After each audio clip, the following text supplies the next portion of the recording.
chapter 31. At that time, declares the Lord, I will be the God of all the families of Israel, and they will be my people. This is what the Lord says: the people who survive the sword will find favor in the wilderness. I will come to give rest to Israel. The Lord appeared to us in the past, saying, I have loved you with an everlasting love. I have drawn you with unfailing kindness. I will build you up again, and you, virgin Israel, will be rebuilt. Again you will take up your timbrels and go out to dance with the joyful. Again you will plant vineyards on the hills of Samaria. The farmers will plant them and enjoy their fruit. There will be a day when watchmen cry out on the hills of Ephraim, Come, let us go up to Zion, to the Lord our God. This is what the Lord says: Sing with joy for Jacob. Shout for the foremost of the nations. Make your praises heard and say, Lord, save your people, the remnant of Israel. See, I will bring them from the land of the north, and gather them from the ends of the earth. Among them will be the blind and the lame, expectant mothers and women in labor. A great throng will return. They will come with weeping.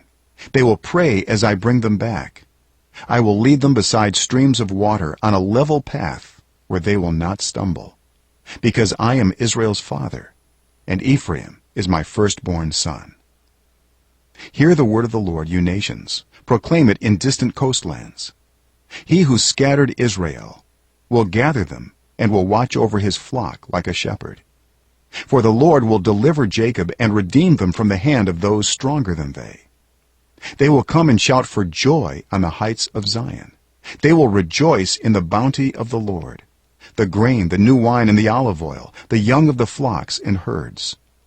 They will be like a well-watered garden, and they will sorrow no more. Then young women will dance and be glad, young men and old as well. I will turn their mourning into gladness. I will give them comfort and joy instead of sorrow. I will satisfy the priests with abundance, and my people will be filled with my bounty, declares the Lord.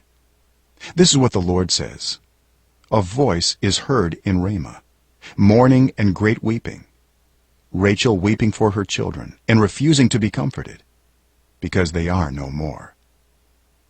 This is what the Lord says: Restrain your voice from weeping and your eyes from tears, for your work will be rewarded, declares the Lord.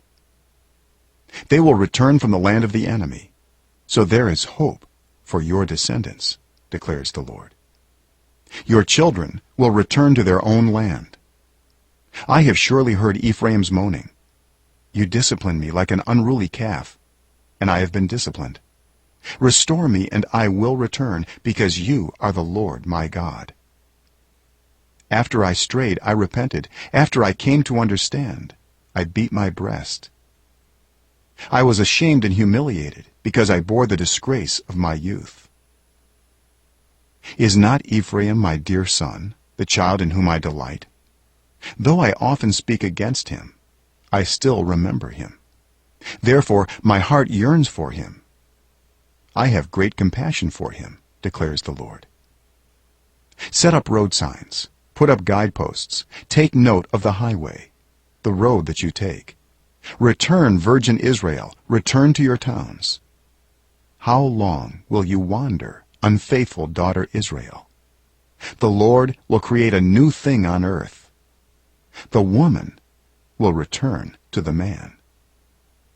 This is what the Lord Almighty, the God of Israel, says: When I bring them back from captivity, the people in the land of Judah and in its towns will once again use these words: The Lord bless you, you prosperous city, you sacred mountain.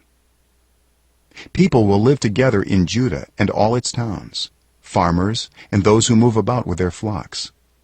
I will refresh the weary and satisfy the faint. At this I awoke and looked around. My sleep had been pleasant to me. The days are coming, declares the Lord, when I will plant the kingdoms of Israel and Judah with the offspring of people and of animals. Just as I watched over them to uproot and tear down, and to overthrow, destroy, and bring disaster, so I will watch over them to build and to plant, declares the Lord. In those days, people will no longer say, the parents have eaten sour grapes, and the children's teeth are set on edge. Instead, everyone will die for their own sin. Whoever eats sour grapes, their own teeth will be set on edge. The days are coming, declares the Lord, when I will make a new covenant with the people of Israel and with the people of Judah. It will not be like the covenant I made with their ancestors when I took them by the hand to lead them out of Egypt, because they broke my covenant, though I was a husband to them, declares the Lord. This is the covenant I will make with the people of Israel after that time, declares the Lord. I will put my law in their minds and write it on their hearts. I will be their God, and they will be my people. No longer will they teach their neighbor or say to one another, know the Lord, because they will all know me, from the least of them to the greatest, declares the Lord. For I will forgive their wickedness and will remember their sins no more. This is what the Lord says, He who appoints the sun to shine by day, who decrees the moon and stars to shine by night, who stirs up the sea so that its waves roar. The Lord Almighty is His name.